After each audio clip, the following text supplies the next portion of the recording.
microphone to ask. Okay, thanks, Kevin. And I believe if they talk into this microphone, then the virtual attendees can hear, right? Okay. All right. The other thing is be patient. This is our first time doing this. I think it's going to be fine, but we'll see. Lunch is from noon to 1, and it's in the dining room just down the hall here on the left before you go up those stairs. It's included in your registration fee, so I hope that you all stay and join us. We encourage all of you to stay all day if possible. This afternoon, we have some other great speakers. We have Tim Keene, who's the Boise City's Planning and Development Services Director.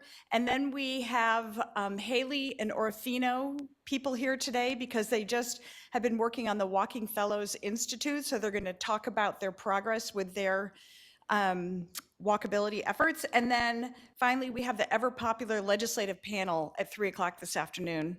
So I hope you all can stay for that. And so it's really fun for me to see all of you and have everybody here together. So I hope that we really take advantage of today and we make sure that we use this opportunity to brainstorm and talk about different ideas and challenge one another and challenge the speakers. So let's have a really good day. I want to welcome some elected officials who are here today. I know I saw Boise City Council member Elaine Clegg. She ran out and got coffee. Let's see, I saw Ada County Highway District Commissioner Mary May. She might not be on anymore, but I saw her online. Ada County Highway District Commissioner Jim Hansen is here with us. Raise your hand. Okay. I don't know, have I forgotten anybody? I know that Kaz Theo's not here yet. Okay. And then we do have two individuals who have joined us this morning, and they have taken time out of their campaigns to be here. So I do want to welcome Ada County Commissioner candidate Patricia Nielsen. Is she here? There she is. And then Ada County Highway District Commission candidate Miranda Gold. Thank you both for joining us today. I know it's a busy time of year for people who are running for elected office. I do want to thank some of our generous sponsors. The first one is the Idaho Physical Activity and Nutrition Program. I want to invite Amanda Rogers. Do you want to come up and say a few words? They're our title sponsor, so thank you for your sponsorship. Thank you, guys. Welcome and good morning. This is my first in-person conference since March 2020, so excuse any awkwardness that might happen. The Idaho Physical Activity and Nutrition Program is seated in the Bureau of Community and Environmental Health in the Division of Public Health with the Department of Health and Welfare. I've been in that role since April 2020, so I have literally started from behind my computer in my kitchen. And we've been doing everything that we can to move forward with the mission of physical activity and nutrition in Idaho, which means also our mission of making the healthy choice the easy choice. And we know that it makes it easier for people to be physically active and to reduce obesity and increase their odds of being healthy, fit people for life through their whole life course if they have safe, healthy streets, if they have access to age-friendly parks and green spaces, and if they are able to basically walk to a grocery store or get somewhere without having to use a car safely. We sponsor and sub-grant with many different organizations and agencies throughout the state, universities, nonprofits, the health districts, and we work on activities such as park assessments for age-friendly parks, as well as working with early care education centers and connecting local farms to those education centers so that children within daycares are getting sometimes their first taste of a beet and understanding where it came from and what it looks like. Understanding our local food systems is equally as important in our health. And we also are the lead for the Healthy Eating Active Living Network, also known as the HEAL Network, which is composed of many different organizations across the state who are driving forward in obesity prevention and looking at ways to make our communities safer and healthier. One of the reasons why this conference was one that I wanted to sponsor is that we used to be able to actually sponsor walkability assessments and look at creating safer, healthier streets when we had federal funding. and that funding went away, as funding does come and go. And so we haven't been able to drive forward that activity as much, but still very important to obesity prevention and creating healthy spaces. We do have opportunities, though, hopefully in the future, because the White House just had a conference on hunger, nutrition, health on September 28th. It was the first of its kind in 53 years. The last time they had it, it was the creation of WIC and SNAP. So it was a pretty big landmark event that the Biden-Harris administration had, and they created a new strategic plan from that conference. And under Pillar 4, they had support physical activity for all. And one of those strategic plans is to promote active transportation and land use to support physical activity, which requires working with departments of transportation and public health officials. So that is basically completely in line with what I would like to do and what you guys are all doing here today. So thank you so much. And I really look forward to hearing all of the things today and what we have going on locally. Oh, yeah. It's the White House Hunger and Nutrition and Health Strategic Plan. Yeah, yeah, whitehouse.gov. So, okay, thank you.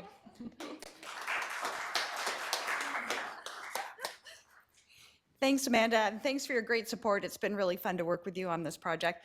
I do want to go ahead and thank a few of our other generous sponsors. St. Alphonsus Regional Medical Center, City of Boise, AARP Idaho, Keller Associates, Mountain West Bank, thank you, ACHD Commuter Ride, and Century West Engineering. So thanks to those sponsors. They are the ones who make this event possible. Okay, now I'm going to introduce, yep. There you go, Elaine. Now I'd like to introduce our keynote speaker, Ian Lockwood. He is joining us virtually today from Florida. I'll let him tell the story about Ian. Ian is a national leader in sustainable transportation policy and a livable transportation engineer with Tool Design Group. When I did my research on Ian, there was so much to write about him, so I think I got it down to just a couple sentences, but there's a lot on him. He's remarkable. He has led a wide variety of transportation projects aimed at making communities more walkable, bikeable, and transit-friendly. When Ian was in school to become an engineer, he learned about traffic calming in Delft, which is in the Netherlands, and he thought to himself, this is the future. Only to discover at that time that virtually no one in North America was doing that kind of work.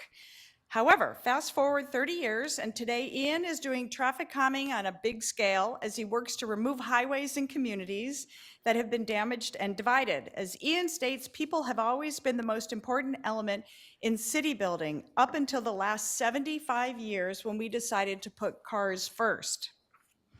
Ian's current work includes walkability projects, restoring one-way streets to two-way, taming arterials, shared spaces, policy reform, and designing main streets, campuses, and downtowns.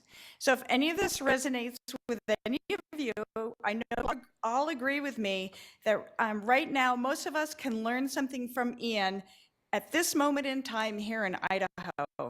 So I'd like you all to give a warm welcome to Ian Lockwood for our keynote presentation today. Ian? Well, thank you very much. Thank you very much. Can everyone hear me okay? Yep, we can hear you fine. Okay, and great. See your screen. Well, thank you for the intro, and thank you to the sponsors and for everyone for attending. I really look forward to sharing some ideas with you that I hope you will consider in Boise so that you can advance your vision more fully. I'd like to begin with talking about the history of ground transportation in cities. So walking started about 5 million years ago, and cities were invented about 7,000 years ago. And so streets have been around for about 7,000 years. And we domesticated horses about 5,000 years ago. So that means for a couple thousand years ago, streets were just for walking in. And then when horses came along, then your horse could walk in it as well. About 400 years ago, we started transit by horse-drawn trolleys. And then more recently, 200 years ago, we invented the bicycle and then iron rail-based trolleys and trains. And the new kid on the block is the car, the automobile. And over these 280 generations or so of evolving cities, we incrementally kind of perfected things like block size and fronting streets and connectivity and proximity and all the things that make great cities. But when the automobile came along, a whole new paradigm is created, and we reshape cities dramatically and very quickly in only 2 or 3 generations. And um, so the iterations and learning curve have been very steep about how we've accommodated the automobile in cities and how we've allowed it to change our cities. And that's the kind of thing that I'd like to talk about today, about things that we thought were good ideas and maybe not so much now. Modernist transportation values came along about 75 years ago, and what made cities tick for about 7,000 years got set aside to advance these very popular values, and we were learning quite quickly about what went right with that and what went wrong with it. This is someone wearing a seatbelt, and today we think that they're a good idea to have seatbelts in cars. But in 1970, there was a very powerful group of people who thought the possible benefits of required seatbelts would not justify the cost to the manufacturers and the public. And who would ever say something like that? And we immediately think that, well, maybe it's the car companies that don't want to pay for these seatbelts. But it was actually the National Highway Traffic Safety Administration. And that's kind of shocking, but true. And so everyone's learning, and so what may be a matter of fact today may be thought of as ridiculous in a few years as we learn more. Up until about 1930 or 40, every single street in every city in the United States is what we now refer to as a shared space, where you could walk anywhere, you could ride your bike anywhere, and there were no such thing as traffic signals or crosswalks or anything like that. All the vocabulary of the car culture didn't exist, and streets were public spaces. So for 99% of the history of cities, the purpose of streets are listed here, from socializing to travel to deliveries to making great places. They're literally multi-purpose public spaces. And they operated at slow speeds. Cities operated somewhere between 4 and 8 miles an hour, because that's how fast you walked or your horse walked. And that was the case for almost 7,000 years. And it's only recently that we've sped them up, and we're learning about the consequences of that. So up until that time, everything in cities was designed to human scale, from the streets, the buildings, to furniture, you name it. It was all about the human being. Until about the 1930s, when there's a really big struggle about space in cities. How should space be allocated? And there was a big pushback against motordom at the time because of the safety problems, and the speed of cars really was quite damaging to cities. But the motorists won, and modernism carried on. And it brought a lot of other good things to society, like dance and music and buildings and art and furniture and so forth. But its effect on form and planning wasn't so good in retrospect. And one of the main people involved in this was a guy named Corbusier, and he was on the ground floor of modern ideas in planning in cities. And he was enamored with the speed of cars. That's one of his famous quotes: "Cars, cars, fast, fast."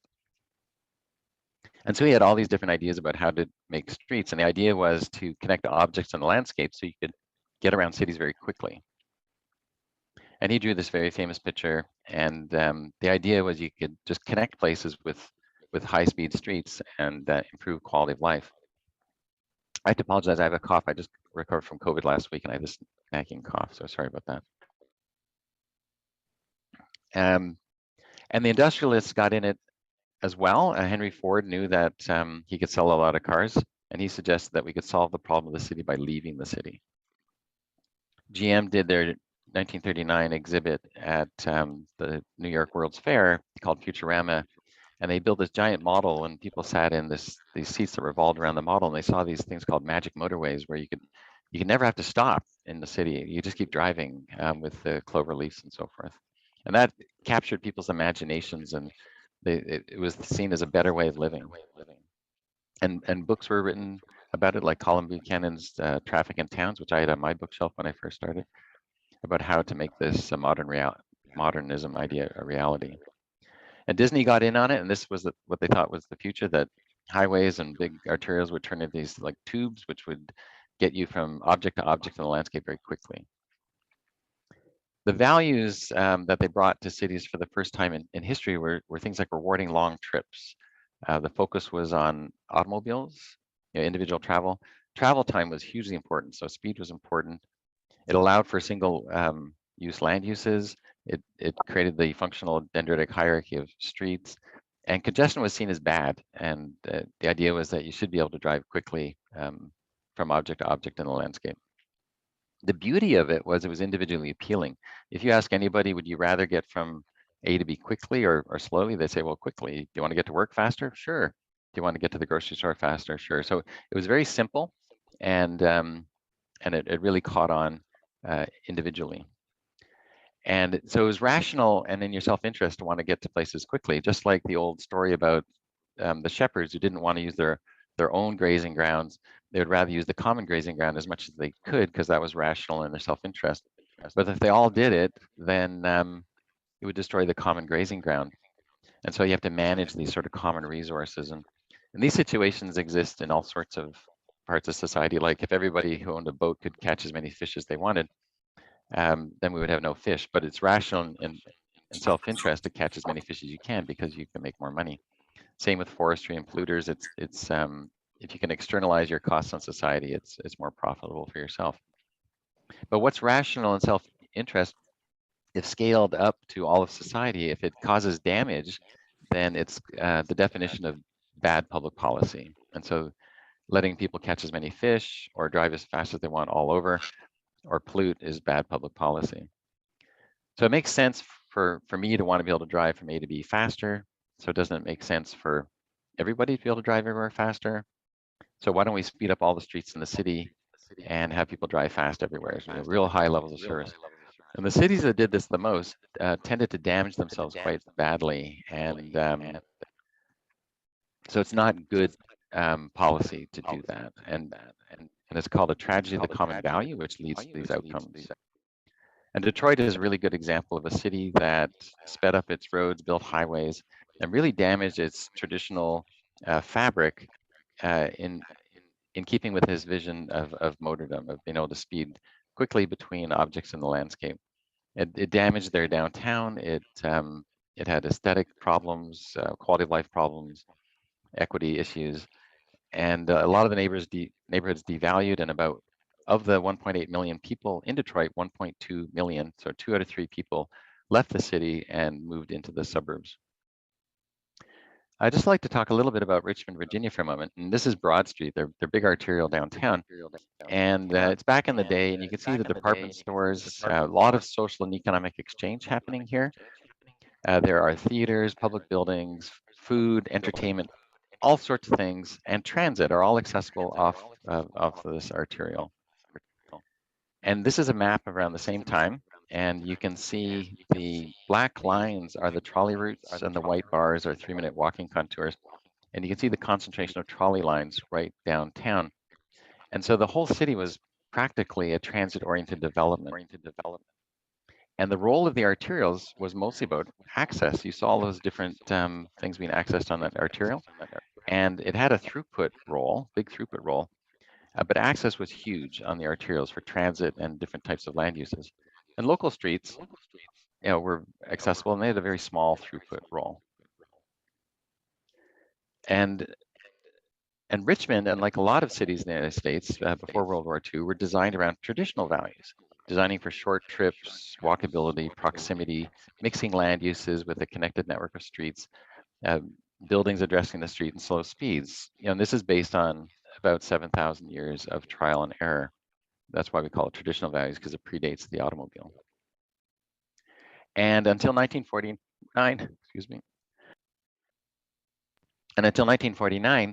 Richmond did the same thing, but then they adopted modernist values because that was the fashion at the time. And they decided to get rid of all their trolley networks, and that's what they did. And they adopted levels of service and all the sorts of things that accompany modernist transportation thinking. And that same view on the same street looks like this today.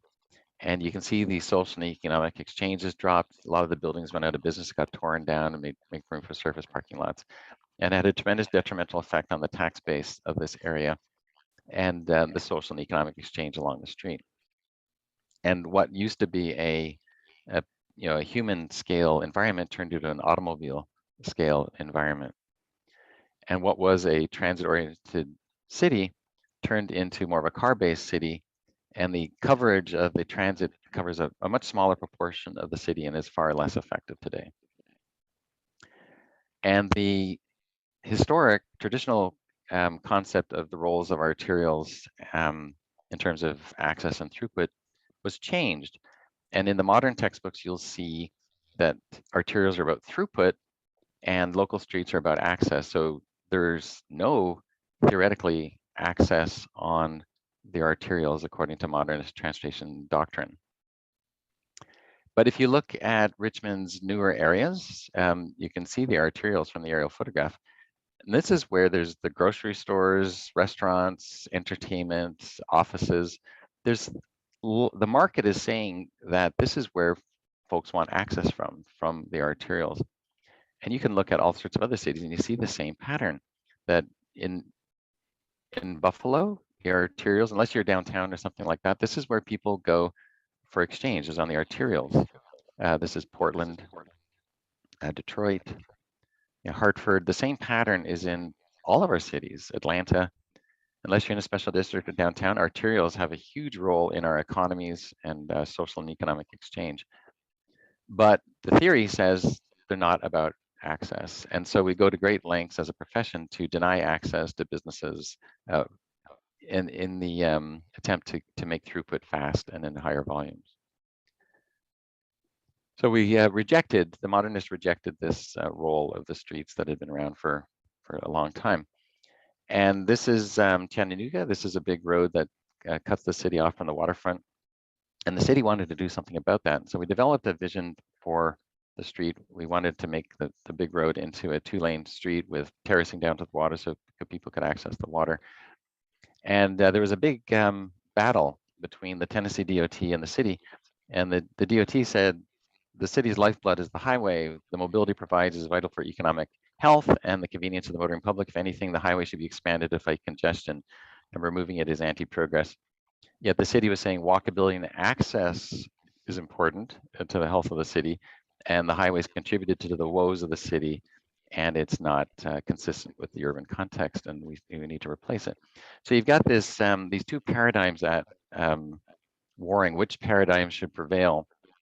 And so this is the aquarium, there's the waterfront, that's the before picture, and today it looks something like this. And so we prevailed, but it was a long protracted battle. Now the Tennessee DOT agrees that it was a really good project. People access the waterfront.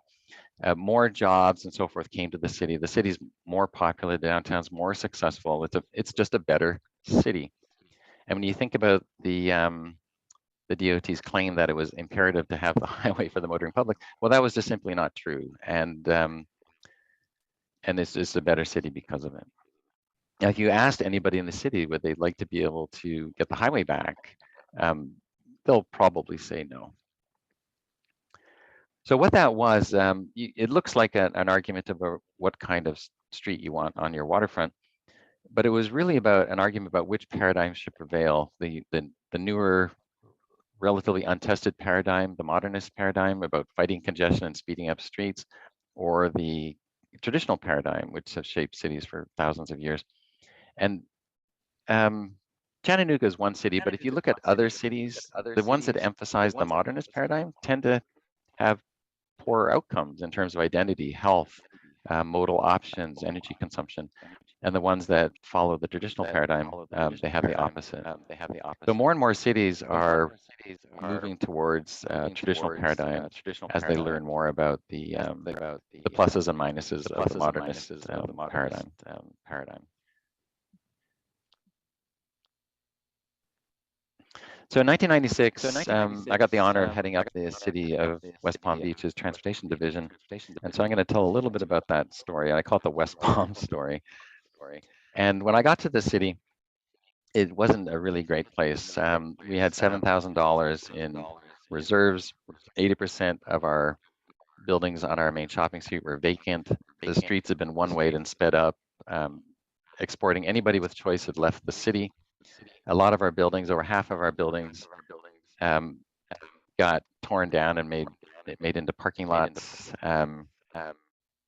We had a drug and prostitution problem that was quite legendary, and there was a film made in our downtown called Crack America, or Crack USA rather, and it was about drug abuse, and they could find everything they needed from gangs and drugs and prostitutes in our downtown, and this is what the city was known for, was our drug and prostitution problem. And these fast roads that my predecessors built for level of service purposes went out into the suburbs and exurbs, and this is where people moved to who had choice. And then, of course, they became car dependent and created a whole bunch of other problems like parking and throughput and so forth in the city. And so we had this city dominated by surface parking lots and vacant land and boarded up buildings, disinvestment, torn down buildings.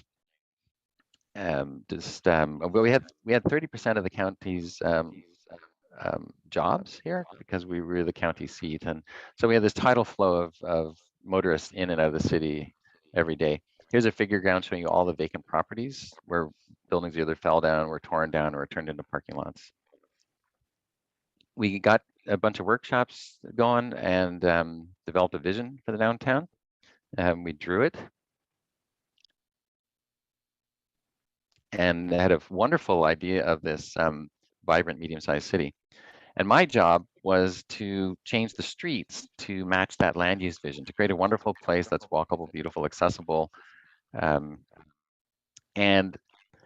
I was at a quandary because all of my training said that my predecessors had done the right thing, to perpetuate level of service and speed up car trips. All of my training in school said the same thing. And one of my professors had drawn this on the blackboard where he drew a grid of streets and these concentric circles. And he said, traditionally, value is a function of proximity to the center, and as you go out, the values drop down.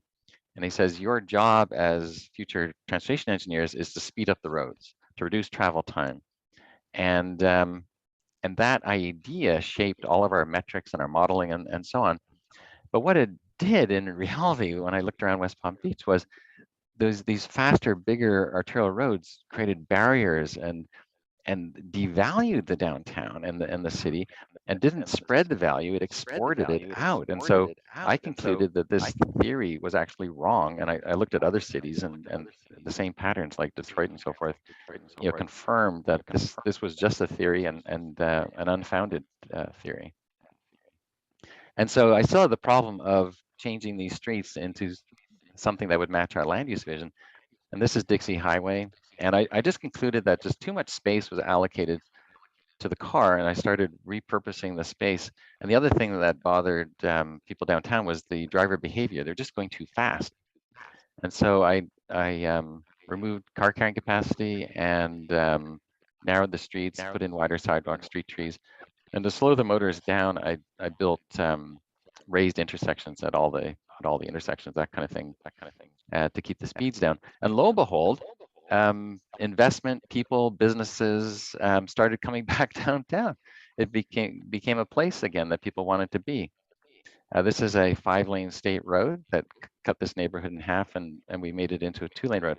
And this is where the term road diet was coined on this particular project. And it added tremendous value to the neighborhood, and the kids started walking to the 2 elementary schools located on this street, and neighbors knew their other neighbors, and it was just a good news thing for the city.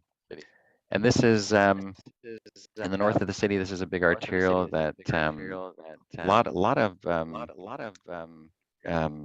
domestic violence and other sorts of crimes were going on in this neighborhood, and very challenged place. And we built this linear park through here and slowed the street down. And lo and behold, people started walking and cycling, and an inline skating club was created. Crime rates went down. The boarded up homes, the boards were taken out, and the homes were renovated, and the empty lots were new homes were put on them. People started moving back in who had choice, and it was really good news for the whole north end of the city. This is our main street, 80% vacant, and we two-wayed it and beautified it, and it went to 100% full, and it operated at a much slower speed. Empty buildings got refurbished, and waiting lists to move in, and where prostitutes used to hang out, now there's nice restaurants where they can go for a meal and enjoy the downtown. And then we were building buildings on all those empty lots, 10-story buildings and 5-story buildings. And so here's a big building going up, and there I am narrowing the road. And this was not lost on the county, who was fighting us the whole time. And at the beginning of this, they said, our model, they did a traffic demand forecast model that the MPO used. Our model shows that if you narrow these streets and take away car carrying capacity from already congested roads, you're going to get what they called catastrophic congestion. And then we also modeled all your land use plans in your vision. And if you did that by itself, you would also get catastrophic congestion. And if you do both these buildings and all these narrowing projects, they called it biblical congestion. I'd never heard of that before. You'll actually get biblical congestion in your downtown. And they said, we're not going to let you do that. And they went to the state to prevent us from doing what we were doing, and said West Palm Beach has to use a model to show how this can work, because we don't believe it can work. And they thought we were going to use a traffic demand forecast model, but we actually used real cities. Instead of a facsimile of a city, we used for our model, we used real cities like San Francisco, which defied the models from Caltrans in the early 90s to get rid of the Embarcadero Highway. We used Copenhagen as a model. We used Atlanta, where they'd stopped some highways, as a model. And we used Buffalo, which embraced highway building and which did a lot of destruction to the city, and they lost half their population as a result. So all the models that we looked at said we were doing the right thing. Now, the traffic demand forecast model said otherwise. That agreed your ideas help businesses, health, pedestrians, cyclists, equity, land use, but that proves the big roads needed to provide an acceptable level of service for motorists during the weekday PM peak hour. We empathize, but there's no choice. So that was the opinion of the engineers at the county, that their traffic demand forecast model said we shouldn't do what we're doing. But what we asked the city commission and the state was, do you believe what you see in real cities, or do you believe what comes out of the black box?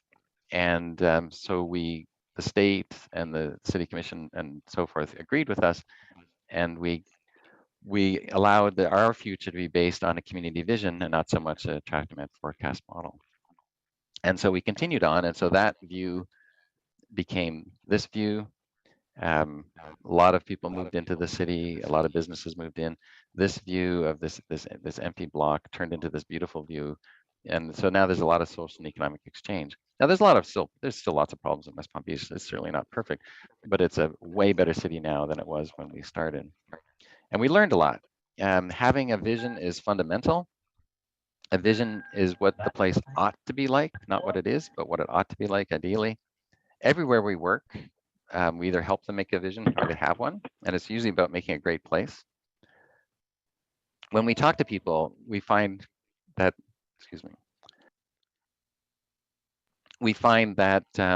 it's pretty universal what people want. They want beauty and walkability and whatnot. And so people's values line up with the traditional paradigm, and that's no surprise, since we've had 280 generations perfecting that, and not so much lining up with the conventional traditional or modernist model. You have a wonderful vision for Boise. Your vision includes advancing quality of life, openness to change and innovation, and helping the environment, and inclusive and equity. So this is the kind of vision that every city should have, and the idea is to align everything you're doing to advance this vision. It's your litmus test for what you're doing. So that's great. And then we also learned that street design shapes outcomes in terms of safety, everything from safety to migration of people in or out of the city. The traffic demand forecast model is only one version of the future. There's other models that you can use to help shape your city. Level of service is we used it all the time for signal timing and so forth, but we stopped using it for transportation planning. Slow streets and two-way streets are better for the city. And I want to just talk about objective language. And so I showed you a lot of cool projects that we did in the city, and but they happened not right away. When I first got there, I was losing all my arguments, and I couldn't make any changes because I was up against a language barrier. My opposition was using biased translation language, which shaped the culture to be pro speed and not favoring the city. And so I asked the city administration to write a translation language policy, which required all the staff and any consultants working for the city to use objective language. And I made the point that language and thought are related, and societies that grew up in the Arctic have lots of words for snow. Societies that grew up in big cities have lots of words for anything financial or things about moving cars around. So we have language that reflects what's important in our societies, but language can also create and perpetuate biases. And if you remember the women's movement in the 70s, there was all these gender biased words like fireman and manpower, and these gender biased words got changed by the women's movement into gender neutral terms like police officer and human resources. And so today, the language has changed the culture. So if we can change the language, we can change the culture. If we can change the culture, we can change decisions and outcomes and get a better society and better cities. So my profession coined most of its technical language in the 30s through 60s, where speed and so forth were highly valued. And in fact, the foreword of the 1960s highway capacity manual says that's what they did. They tried to build the values of the day into the language. An improvement. Once your street's improved, the curb will be right here. And that may not be an improvement to that homeowner, but it is an improvement for those driving by. And so it shows a bias to one group and against another. Upgrade. Sure, it's got plenty. Even the street got upgraded to an arterial just the other day. And it may be an upgrade for those driving past, but it's not an upgrade for a student crossing the street to get to school, or a homeowner or a cyclist. Traffic demand, we don't really demand traffic. We borrowed this from economists. What's really in demand is space. Motorists want use of the space, and we supply them with space. Efficient, to make this more efficient, should I add 2 more or 4 more lanes? We talk about speed as efficient because efficient's a nice word, but if we really mean fast, we should say fast. And we use more land and energy to move people around than any other society in the history of the world, and it's not efficient at all. It's quite consumptive of resources. What we mean typically as a profession when we say efficient, we mean fast. Accidents versus collisions, that one's pretty clear. The capacity of the street, my profession defines it as how many cars can cross a line in an hour or a day.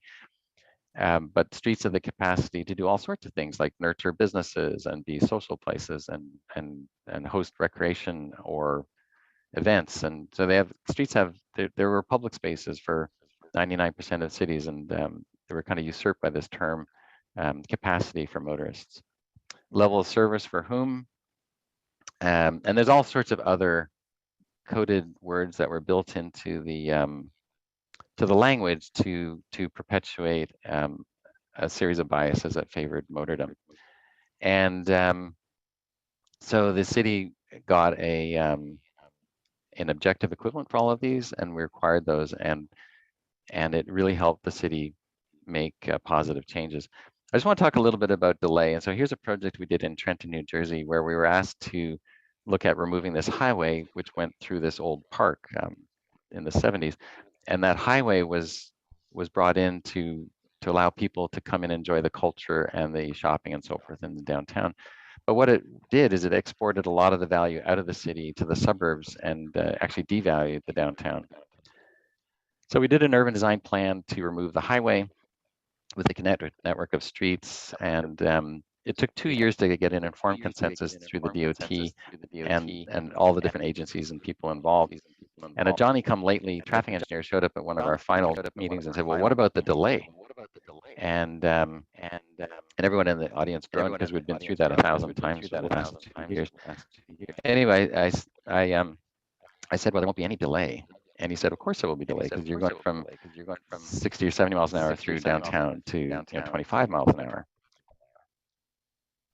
So I said, "Oh, I see what you're getting at. You mean change in travel time? Yeah, there'll be a change in travel time, but it's a positive thing for society because the streets will be safer and we can have social and economic exchange and people have access to the river. So it's best to use the term change in travel time because that's actually a good thing for this downtown. It's a healthy thing. Delay implies there's a problem that needs to be overcome. And so in a public forum, as a person trying to be objective and make good public policy, we're not going to call it delay anymore. We're going to call it change in travel time because it's not a problem. It's actually a healthy thing." And he got all bent out of shape because I used the question as a teaching moment, but it just illustrates how biased our technical language has become. So, like I said, we've had all of this history of all these modes, and the new mode is the car. But the modernists had the audacity to call all these other modes that have been around for up to 7,000 years or 5,000 years or so alternative modes, and so that implies some sort of weird kind of thing. And what it really means is non-automobile mode or active mode or some other thing. We shouldn't use a pejorative term to describe anything but motoring. The IT, the Institute of Transportation Engineers, caught wind of this idea of removing the bias, and they featured it in their journal, encouraging all cities and transportation engineers to use objective language, because then they'll change the culture and result in better decisions, better cities. Now, there are new words, and so I've been keeping track of new words that were invented since I started in my career about 35 years ago.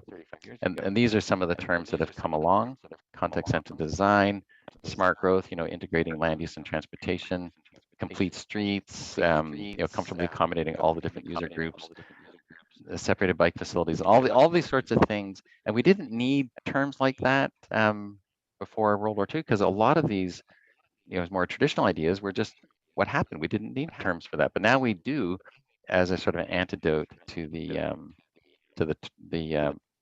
pro highway, pro speed type terms that were invented after World War II. The bottom line is that if we want better cities and we want to switch the paradigm, we need to coin more of these words that capture community values and pro city ideas. And then I'd just like to mention that the other lesson that we learned was cities can change themselves towards their community vision if they choose to. And I'm going to come back to that at the end.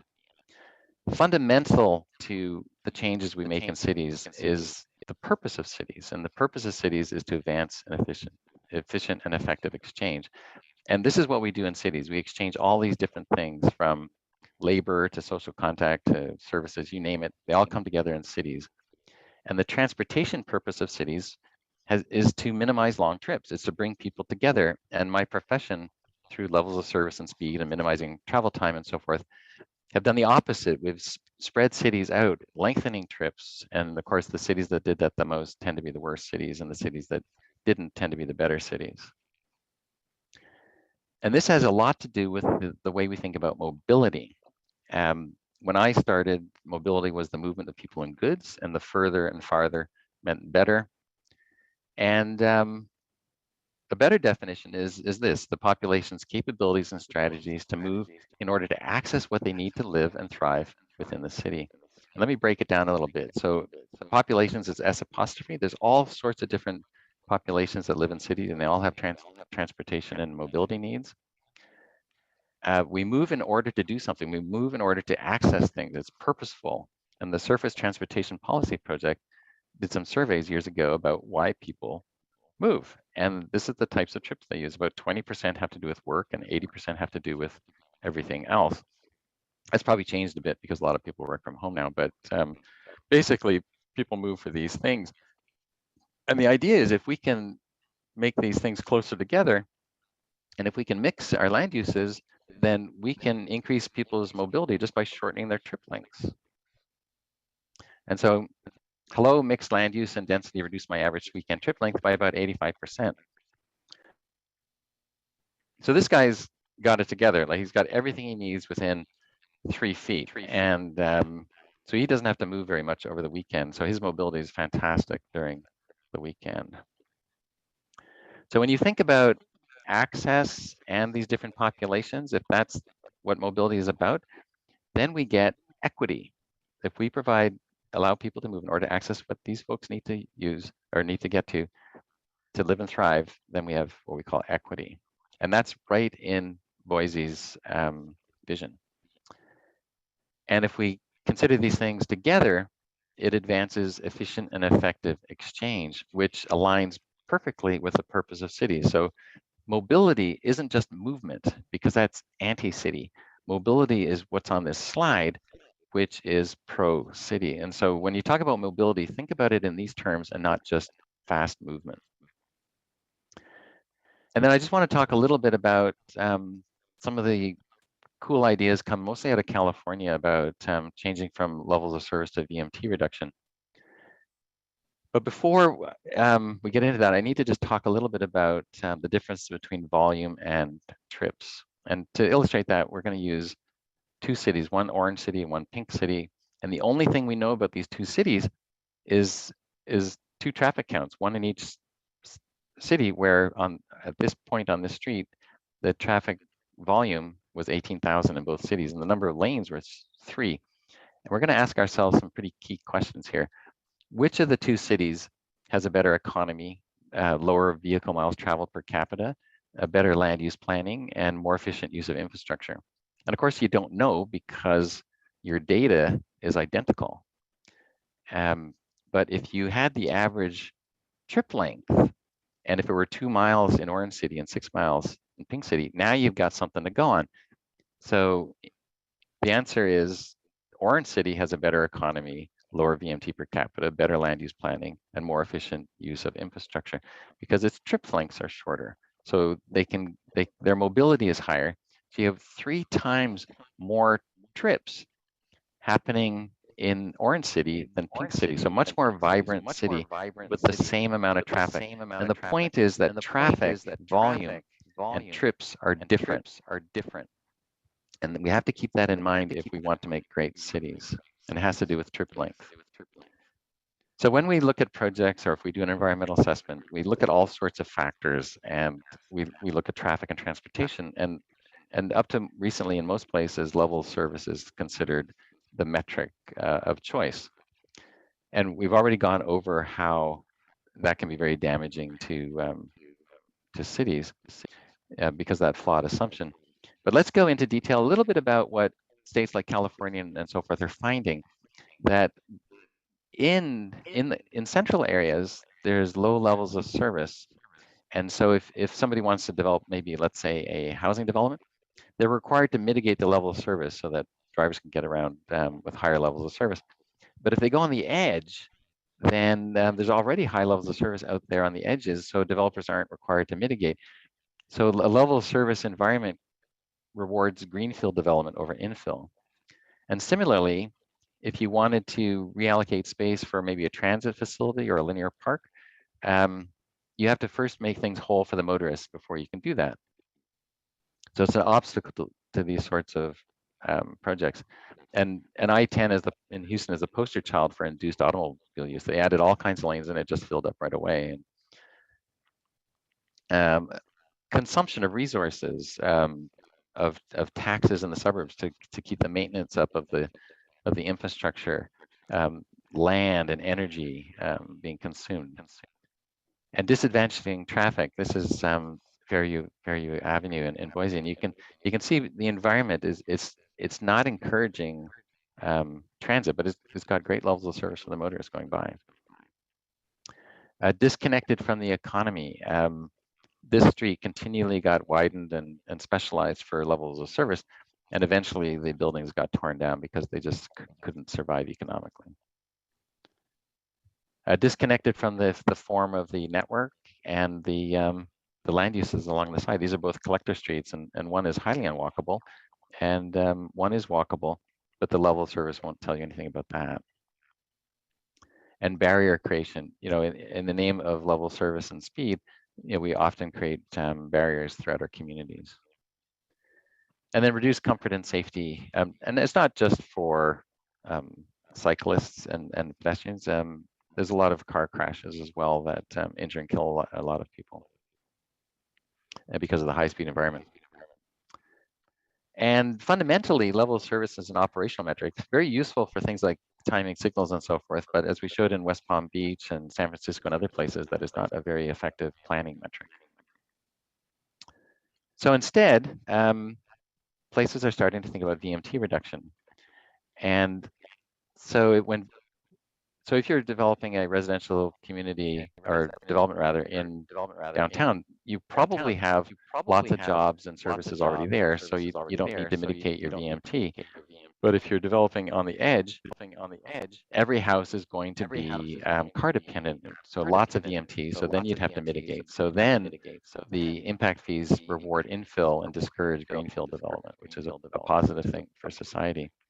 It allows road space to be reallocated. It reduces automobile dependency and use like was done in San Francisco. And it lowers the consumption of capital, land, energy, and whatnot.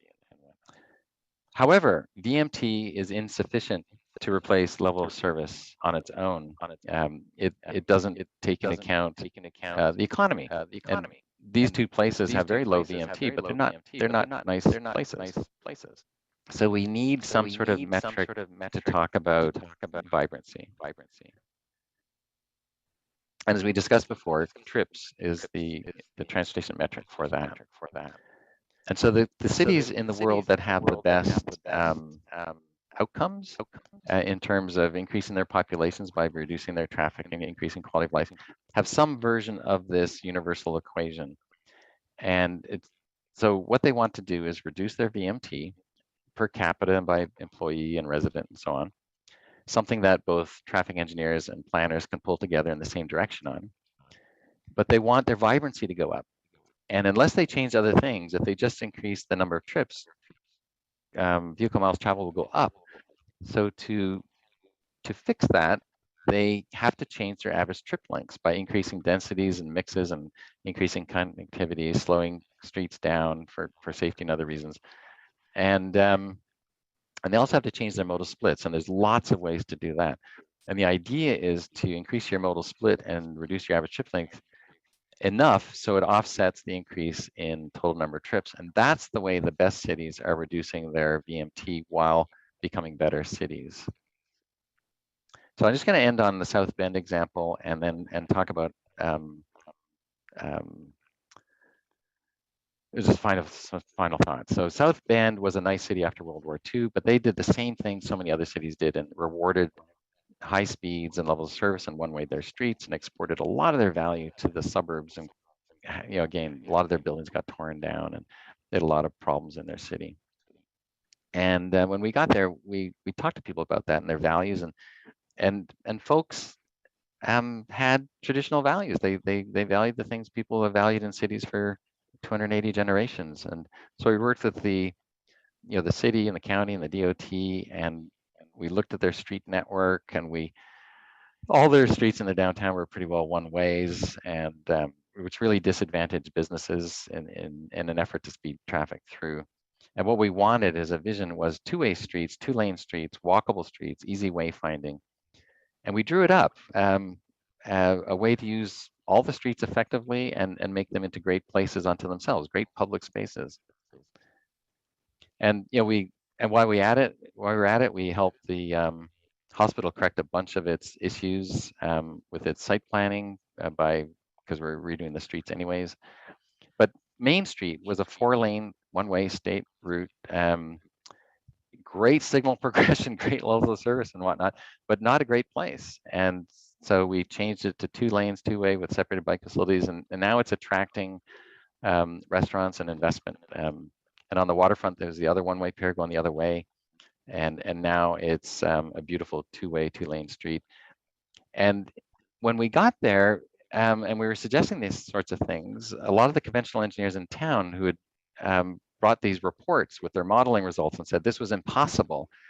And but Mayor Pete Buttigieg, who was the mayor at the time, embraced these ideas and said, no, this is what makes great cities. And he challenged these conventional ideas and said, no, we're going to do this here. And through his leadership, his staff were emboldened and they did this. And now the city is a national model on how to evolve from a car-oriented, LOS-dominated city into a city more for people and investment. And so I want to just end on this thing about you get what you buy. And the people in Boise will get what you buy. And the people doing the buying are the subset of people that actually shape the place and outcomes, the people that get involved, the staff, the decision makers. And by buy, what we mean is what they buy intellectually, what theories, ideas, and values they accept and advance in their decisions. And then what they buy in terms of their vision, policies, plans, and so forth. And the city's already got a great start with a really good vision. And what we need to do is look at all these other things and see if they are actually advancing the vision. And we call it self-determination. And when you're doing that for yourself, it's about feeling connected with others, your ability to affect your activities, and choosing and willing to endorse these behaviors, the autonomy. But for cities, self-determination is about wanting to feel better connected with each other in the city and being increasingly proud of your community and city. And competency, the ability of the policies and practices and programs. And this is a work in progress in every city in the world, including cities like Melbourne and Paris. And so Boise is not going to be an exception. We're constantly learning and increasing our competency, to make better places. And an informed consensus by everyone involved is the city on track towards its vision. And this is constantly changing too. It's always we're always learning, and we're always getting better at what we're doing and employing better ideas. And based on your vision and what I've heard, I think you're ready for this. I think you can have the motivation to change Boise towards your vision. And like Pete Buttigieg and the folks in San Francisco and what we did in West Palm Beach, we challenged the gods. And I use this term because I heard it at a convocation speech by a guy named Salman Rushdie. And he said, if you want to make a difference in the world, he's telling all the graduates, challenge the gods. And what he meant was not the big gods like the science gods and engineering gods. Like he's not trying to change the world like some of these people did. What he was getting at was the little gods, like in your city, or your office, your community, in your profession. Challenge the fundamentals, stand up to the suppressive personalities, either as a city or as an individual or as your department. Think about the funding mechanisms and the organizational structures and the metrics. Think about what you can do to advance, the vision of Boise, and not to be complacent. Melbourne, Paris aren't complacent. We all need to, in every city, keep striving to do a little bit better. And doing a little bit better is literally built into your vision, which is super encouraging. So with that, I'll thank you, and I don't know if we have any time for questions, but thanks for your attention. I hope these ideas help you and help the people you work with, help shape Boise for a better future in accordance with your vision. Thank you.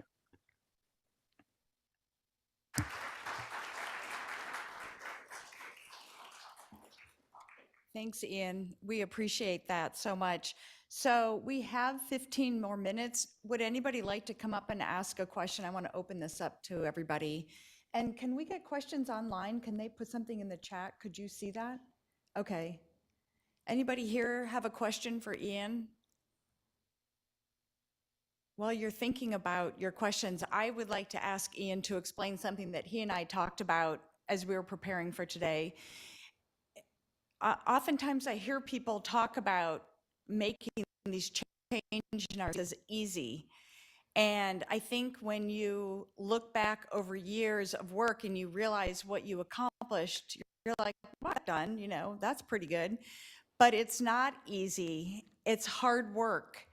And it takes a long time and it takes a lot of commitment to be willing to continue to have the conversation, to sharpen your pencil and do better as an advocate. So I wondered if, Ian, if you wouldn't mind sharing that story about when you first got to West Palm Beach and the mayor gave you your marching orders and just kind of some of the barriers that you had to deal with as you were working through that process. Do you know what I'm talking about? Yeah, I still have the scars. So my job required me to make the streets better because anyone in management was could be hired and fired at will. So I had a lot of incentive because I had two young children to do what the mayor wanted me to do, and I wanted to narrow, for example, Olive Avenue from 5 lanes to 2 lanes, and it seemed like a good idea to me. And so I suggested it to my staff, and they all laughed at me and said, "Well, you can't do that. It's a state road." And I said, "Well, okay, if it weren't a state road, was it a good idea?" And they said, "Yeah, of course it would be." And so I said, "Okay, so if we can get through the state, then you would support this." And they said, "Yeah, of course we would. It's a great idea." But it's impossible, they told me. And so I said, "Okay, but as long as you support it, in theory, that's what I need right now." So I went to the neighborhood association and presented my idea to them, and they all laughed as well and said it's impossible because it's a state road and they'll never go for it. And the and the congressman who got the funding to widen it still lives in the neighborhood, and he will fight you to the end. And he isn't in Congress; he's retired, but he would fight you, and the DOT would fight you. It's impossible, but we like the idea, but it's just impossible. I said, "But you like the idea? That's what I want. That's what I want to get out of this meeting." And then I went to each city commission meeting, and the pattern repeated. And so finally, I got a consensus within the city, though, that it was a good idea, despite it was being impossible because it was a state road and they have different values. And then I went to the state, and I went by myself. But when I went there, they were expecting me, and I guess there's like 8 people in the room, all all white men, by the way. There was so little diversity back then. Anyway, I said my idea to them, and that the city commission, the neighborhood, and my staff thought it was a good idea, and they thought it was the funniest thing they ever heard. And they kind of belittled me a little bit and said, "Look, we're the DOT. We widen roads. We don't narrow roads." And I told them why. It was about quality of life and all that kind of thing. And they said, "No, that's not what we do." And I said, "Well, why not?" And they said, "It's a car carrying capacity issue." And so, oh, okay. And I went back and I looked into it, and our network and whatnot could handle it. And so they said, "Well, it's not just a car carrying capacity issue; it's an emergency services thing." And so I went back, and they're in Fort Lauderdale, I'm in West Palm Beach. I'm going back and forth. So I go back to West Palm, and I talk to the fire department and the ambulance folks and the police, and they say, no, it would be fine. In fact, it would probably reduce crashes. And anyway, so I go back to the DOT, and they say, well, it's not emergency services. It said it would be fine. And they said it's a drainage thing. And then it was anyway, the bottom line is they came up with all these what we eventually called technical brush-offs. And the idea was they just didn't want to do it, and they just wanted me to go away. So they'd make up a technical reason to do it. But I kept coming back because I needed to do it. And finally, they said, look, we'd like to help you, but you have no money. And the federal money that you think you can use, you can't use because it's illegal to use federal money to remove car carrying capacity from a state facility. And this was a shock to me. They said, you've overcome all the other excuses, but we would love to help you, but we can't. And so I said, well, that's a stumper. So I went back and I talked to the mayor about it. So she called the congressman, and we went to Congress, and the congressman, the mayor, and I were standing before Congress, and he asked Congress, can we use federal money to remove car carrying capacity from state facilities? And they said yes. And so I went back to Fort Lauderdale and said, yeah, we can use this. And those 8 guys said, no, you can't, it's illegal. And I said, well, we asked. And they said, who'd you ask? And I said, we went to Congress. And they said, you went to Congress? And I said, yeah, we did. And they said, oh. And then they just said, well, we're still not going to let you do it because we just don't want to. it violates our values, and so we're not going to help you, even though you can fund it. And so I thought, well, at least now I know the truth. They just don't want to do it. So I went back to the mayor and I said, look, they just don't want to do it. And so she said, well, let's talk to their boss. And so we went and talked to the district secretary, and he said he wasn't going to go against his staff. And so he said no. And the mayor asked in 10 different ways, and ended up basically begging him to give us a chance and let us try this on our streets in West Palm Beach. You don't have to do it in any other cities, he said, just let us try it because our city has so many problems. And so eventually he said yes, and he calls in his second in command, and this guy comes in, and the secretary says, tell the guys to lay off West Palm Beach, that they have to say yes from now on. And so he goes, yes, sir. And then I go back a couple weeks later, and the same 8 guys are there, and I said, okay, let's talk about how we're going to narrow the streets and make them nice and beautiful and whatnot. And they said, no, we're not going to do that. And I'm thinking, what is it going to take? And then the second in command guy was running in the room, and he was late for the meeting, and didn't have a chance to brief these guys. And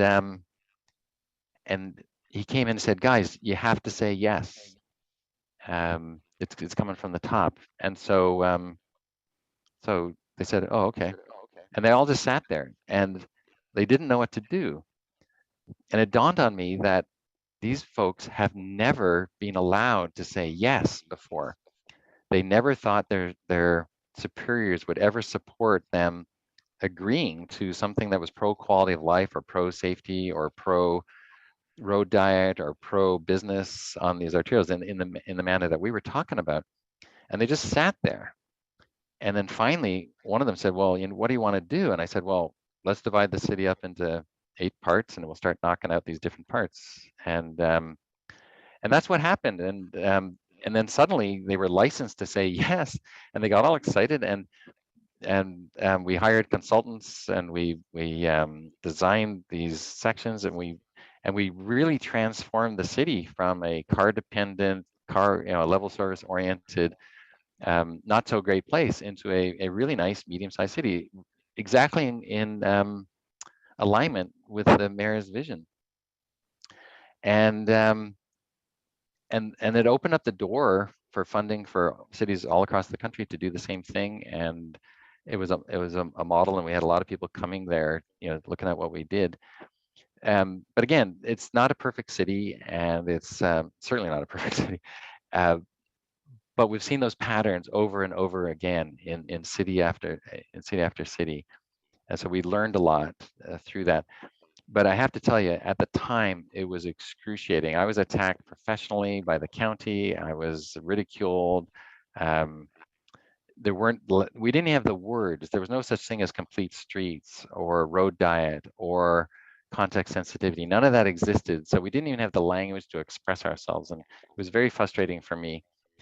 But luckily there were other, people pioneering these sorts of ideas, and we had kindred spirits in, the housing department and the landscape folks, and together we prevailed.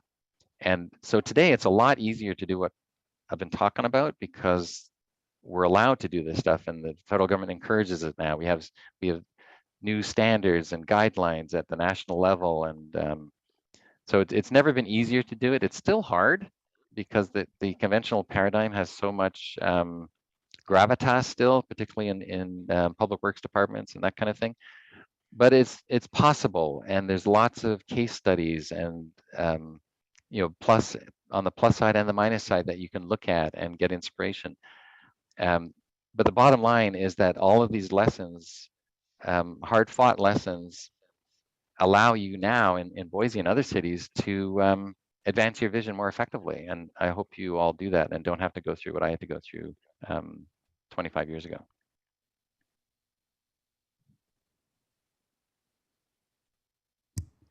Thanks, Ian. I'm going to take that word easier and put that in air quotes, because I don't think anybody sitting in this room thinks this is easy, but we'll take it.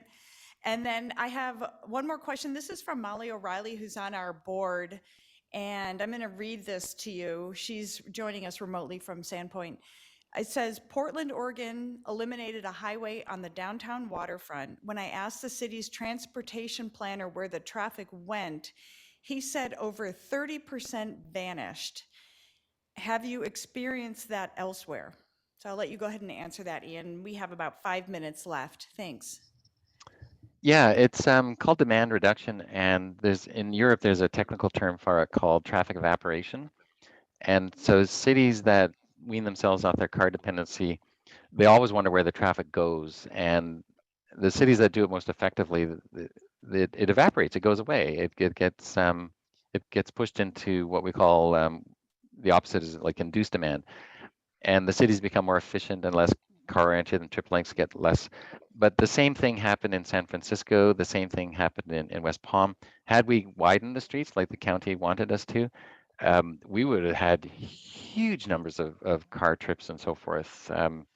So this is something that happens routinely in the United States, but it hasn't been studied very much in the United States. And but it's something cities just don't stop working. When Milwaukee took out their highway, same thing happened. When Seoul, Korea took out their highway and refurbished the river that was built on top of, they didn't add any car carrying capacity on the parallel routes, and the city got better. And what happened to the 120,000 cars that used to go down the Embarcadero Highway in San Francisco? There's no one-for-one accounting for them. Now, there's more trips happening in San Francisco than ever before, but they're not just long-distance car trips. So you just got to think about what sort of trips you want in your city, and you get what you buy. Infrastructure drives outcomes, and if you build roads and so forth that allow for lots of long-distance car trip making, that's the kind of city you're going to get. So you literally get what you buy. And I would encourage everybody in Boise to just imagine what your city ought to be like, and then align all of your levers to get you that. And starting with your vision, I think you've got a lot of potential. And I'd also suggest never get complacent about that kind of thing. Like Paris, I visited Paris years ago, and I thought it was a really nice place. But Mayor Hidalgo is not satisfied, and she's still making it better. And same with all the cities that we keep reading about, are like Portland and Seattle and Vancouver and so on. But this can happen in every city, like little humble South Bend, Indiana. They did tremendous things, and it was just because they changed their perspective. They didn't get influxes of giant amounts of money or anything like that. They just took the resources they had and allocated them in a better way, and are now getting a better city. And the traffic is not a incompressible fluid in pipes that has to go somewhere. Traffic is an outcome of a whole bunch of different decisions and your urban form and your infrastructure. It's more like a gas that fills up the vessel it's given. And so you just change the vessel and you can have a better city, and all those traffic problems go away. But you'll get more trips, and that's the important thing to remember, that traffic and trips are different ideas. Thanks.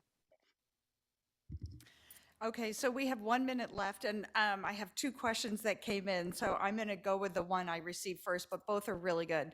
This first one is something we're experiencing here in Boise today, and I know a lot of towns around the state have one-way streets, and there is discussion to convert them to two-way.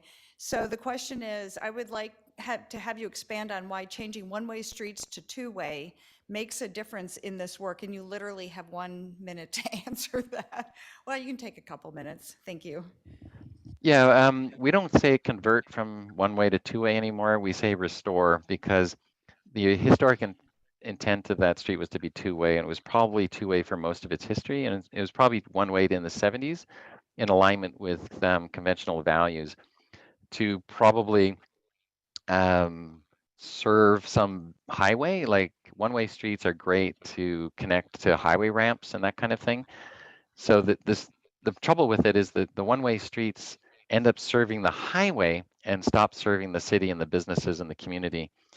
And two-way streets double the access, help the businesses, they're safer, they're aligned with the original intent, they're easier for transit routing because you don't have to go to a different street. They're easier for wayfinding because you don't have to go past your destination and then come back.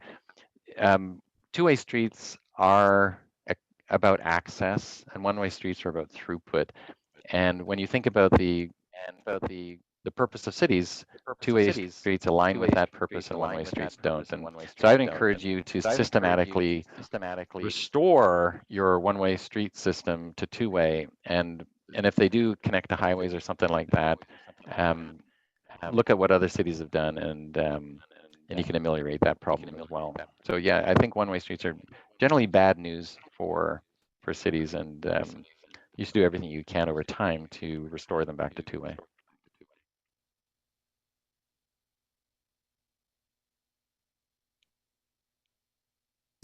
That's the perfect answer. Thanks, Ian. I know that people talk about, I think in the 70s when our two-ways got converted to one-ways. And, so that was the big change at the time. So it's a hot topic around here lately. Anyway, so Ian, thank you. Everybody, let's give Ian a warm round of applause.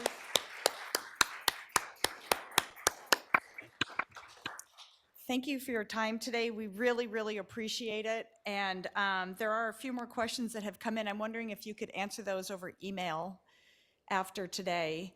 And to those of you who are here in the Capitol, we're going to take, and online, we're going to take a 13-minute break. We'll start up again at 10 o'clock. So take a break. I have the wireless password on the back of the piece of paper. It's right back there. So if anybody wants to check email and stuff, thank you, everybody.